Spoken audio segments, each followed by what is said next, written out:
Halo teman-teman semuanya, bagaimana kabar kalian hari ini? Semoga kalian sehat dan semangat dan penuh berkat. Ya, kita ketemu lagi di mata kuliah Logika Informatika atau Logika Matematika. Ini adalah pertemuan kita yang ketiga. Hari ini kita masih mau melanjutkan materi kita minggu lalu, yaitu tentang teori himpunan. Saya sudah memposting file PPT di classroom kita. Ada kira-kira 19 slide dan kita akan menyelesaikan materi tentang himpunan hari ini. Terima kasih kepada kalian yang sudah mengumpulkan tugas tepat waktu. Semoga dengan mengerjakan tugas itu pemahaman kalian tentang teori himpunan menjadi lebih baik. Ya, mari kita mulai. Kalian siap? Kita hari ini akan bicara tentang operasi himpunan. Ada 4 operasi yang akan kita bicarakan hari ini. Yang pertama adalah operasi gabungan atau union. Kemudian yang kedua adalah operasi irisan atau intersection. Kemudian yang ketiga adalah komplement absolut. Ini kadang kita singkat saja, kita sebut dengan komplement begitu aja ya. Lalu yang keempat adalah komplement relatif. Ya, jadi 4 itu yang harus kita bicarakan hari ini: gabungan, irisan, komplement absolut, dan komplement relatif. Mari kita mulai dari yang pertama. Kalian bisa memperhatikan file PPT yang sudah saya posting sambil mendengarkan penjelasan saya ini. Kita akan mulai dari slide yang pertama. Di situ disebutkan definisi tentang operasi gabungan. Ya, operasi gabungan itu seperti kalau Pak Polisi di itu ya, mau ngadakan tilang-tilang itu ya. Ya, tapi ini adalah operasi gabungan di himpunan, jadi bukan di jalan-jalan oleh Pak Polisi itu. Nah, definisi operasi gabungan atau intersection adalah notasinya seperti ini: A gabung B. Jadi gabungan dinotasikan dengan simbol U seperti ini. Definisinya adalah himpunan bilangan X sedemikian sehingga X ini ada di dalam A menjadi elemen A, atau X menjadi elemen dari himpunan B. Saya langsung ke slide yang kedua tentang irisan atau intersection supaya kita bisa membandingkan. Jadi yang seperti ini kita sebut sebagai irisan atau intersection. Definisinya adalah himpunan bilangan X sedemikian sehingga X adalah elemen dari A dan X adalah elemen dari B. Apa ya bedanya antara atau dan? Kalau atau itu artinya boleh salah satu saja yang terpenuhi. Kalau dikatakan X elemen A atau X elemen B, itu berarti boleh X elemen A saja atau X elemen B saja, atau boleh juga dua-duanya. Nah, beda dengan dan. Kalau dan berarti dua-duanya harus terpenuhi. X-nya harus menjadi elemen A sekaligus harus menjadi elemen dari B. Ya, di slide pertama dan kedua sudah ada contoh, tapi saya akan memberi contoh yang lain. Misalkan kita punya himpunan A, anggotanya adalah 1, 2, 3, 5, 7. Sedangkan himpunan B, anggotanya adalah 2, 4, 5, dan 8. Maka yang kita katakan sebagai A gabung B adalah himpunan yang anggotanya elemen yang ada di A atau ada di B. Kita tulis dulu yang ada di A: 1, 2, 3, 5, 7. Sekarang kita tambahkan yang ada di B. 2 sudah ada, nggak perlu kita tulis lagi. Kemudian 4, lalu 5 ini sudah ada juga, nggak perlu ditulis lagi. 7 ini nggak ada di B, berarti yang ada adalah 8. Nah, ini adalah A gabung B. Jadi 1, 2, 3, 5, 7, 4, 8. Elemen yang ada di A atau ada di B. Sekarang bagaimana dengan A irisan B? A irisan B berarti yang ada di A sekaligus ada di B. Kita cari yang sama. Ada berapa saja yang sama di situ? Ya, ada 2, kemudian ada berapa lagi? 5. Itu adalah A irisan B. Sekali lagi, yang ada di A sekaligus ada di B. Itu adalah operasi kita yang kedua, namanya irisan atau intersection. Sekarang yang ketiga adalah operasi komplement. Aslinya lengkapnya disebut dengan komplement absolut, tapi biasa kita sebut saja dengan komplement. Secara singkat disebut sebagai komplement dari A, disimbolkan dengan A aksen. A aksen adalah himpunan yang memuat elemen-elemen S atau himpunan semesta yang bukan merupakan elemen himpunan A. Jadi ada di S tapi tidak ada di A. Di situ ada contoh, S-nya adalah 1, 2, 3, 4, 5, 6, kemudian B-nya adalah 1, 2, 3, 4. A-nya 1, 2, 3, 4. Kemudian B-nya adalah 1, 3, 5. Kemudian A aksen adalah 5, 6. Dari mana? Yang kita cari adalah yang ada di S tapi tidak ada di A. Yang ada di A adalah 1, 2, 3, 4. Berarti yang tidak ada di A adalah tinggal 5 dan 6. Kemudian yang ada di B adalah 1, 3, 5, berarti yang tidak ada di B adalah 2, 4, 6. Itulah yang kita sebut sebagai B aksen. Ya, misalkan kita kembali ke contoh tentang A dan B yang di sini tadi.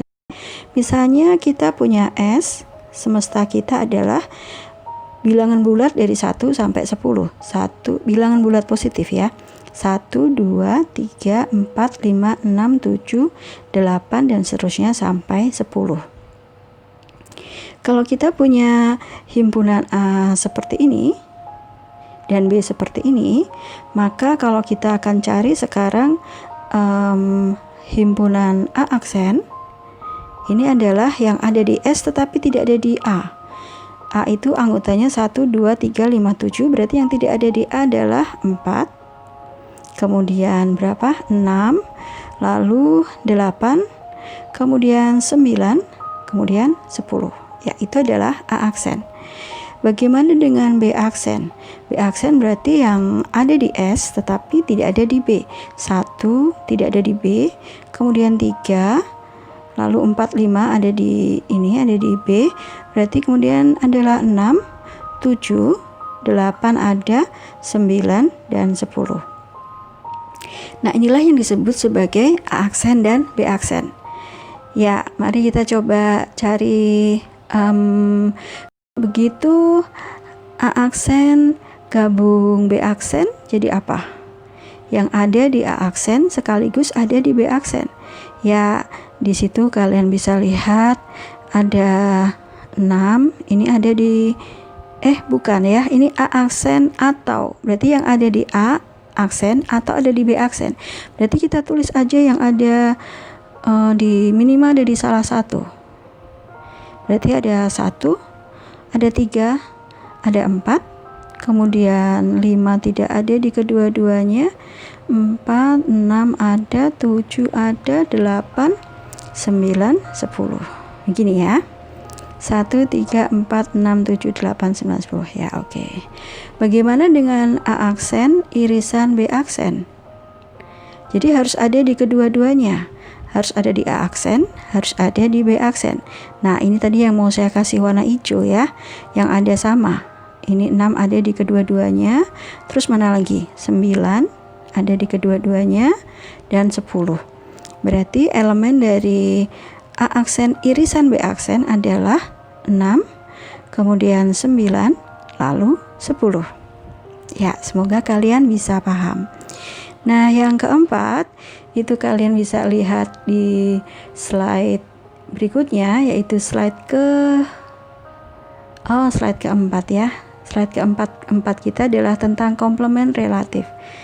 Kalau tadi komplement absolut itu berarti kita membandingkan antara sebuah himpunan dengan semestanya, maka untuk komplement relatif ini kita membandingkan antara sebuah himpunan dengan himpunan yang lain. Ya, jadi ini adalah namanya komplement relatif. Ini simbolnya begini. Kadang-kadang supaya gampang kita membacanya A dikurangi B gitu ya. Dan itu definisinya adalah yang ada di A tapi tidak ada di B. Ada di A tapi tidak ada di B. Jadi di situ ada contoh. S-nya adalah 1, 2, 3, 4, 5, 6. Kemudian A-nya 1, 2, 3, 4. Lalu B-nya 1, 3, 5. A dikurangi B artinya adalah ada di A tapi tidak ada di B. Ada di A tapi tidak ada di B. Kalian coba cari Yang ada di A tapi nggak ada di B adalah 2 dan 4. Nah, berarti kalau A dikurangi B, notasinya seperti yang atas ini. Kalau seperti ini, berarti sekarang kita baca adalah ya B dikurangi A. Berarti yang kita cari adalah yang ada di B tapi tidak ada di A. Jadi kalau di contoh kita yang di slide 4 itu, B dikurangi A adalah 1, 3, 5 yang ada di B. Kemudian A adalah 1, 2, 3, 4. Nah, yang ada di B tapi tidak ada di A adalah hanya angka 5 saja. Ya, mari kita lihat contoh kita yang tadi. Itu masih ada A seperti itu. 1, 2, 3, 5, 7. Kemudian B-nya 2, 4, 5, 8. Berarti kalau kita cari A dikurangi B, itu adalah ada di A tapi tidak ada di B. Ini A-nya, ini B-nya. Nah, yang ada di A tapi tidak ada di B adalah 1, kemudian 3, lalu 7. Nah, yang kedua, B dikurangi A. Yang kita cari berarti ada di B tetapi tidak ada di A. Ada di B tapi nggak ada di A. Berarti berapa itu? 4. Kemudian 5 kan ada di A juga. Nah, berarti bukan itu yang kita cari. Yang kita cari adalah 8. Ya, begini ya. Sekarang misalnya A aksen dikurangi B aksen. A aksen dikurangi B aksen. A aksennya ini, B aksennya ini. Berarti yang ini yang kita cari adalah yang ada di A aksen tapi yang tidak ada di B aksen. Berapa coba? 4. Kemudian 8. Berapa lagi? Ya, sudah. Yang berikutnya B aksen dikurangi A aksen. Kita cari yang ada di B aksen tapi tidak ada di A aksen. Ini B aksennya, ini A aksennya. Ada di bawah di B aksen tapi nggak ada di atas, nggak ada di A aksen. Berarti berapa? Ya, ada 1, kemudian ada 3 dan ada 7. Ya, apakah kalian memperhatikan ada sesuatu yang unik di 4 himpunan ini? Ya, ini adalah sama. Yang pertama dan keempat ini adalah sama. Demikian juga yang kedua dan ketiga ini juga sama. Apakah itu kebetulan? Enggak ya, itu selalu sama seperti itu. Jadi A dikurangi B itu selalu sama dengan B aksen dikurangi A aksen. Sebaliknya B dikurangi A itu selalu sama dengan A aksen dikurangi B aksen. Ya, itu bukan suatu hal yang kebetulan, tetapi memang pasti akan terjadi seperti itu. Itu 4 operasi yang kita bicarakan. Yang pertama tadi adalah operasi gabungan atau union. Yang kedua adalah operasi intersection atau irisan. Lalu yang ketiga adalah komplement absolut atau komplement saja.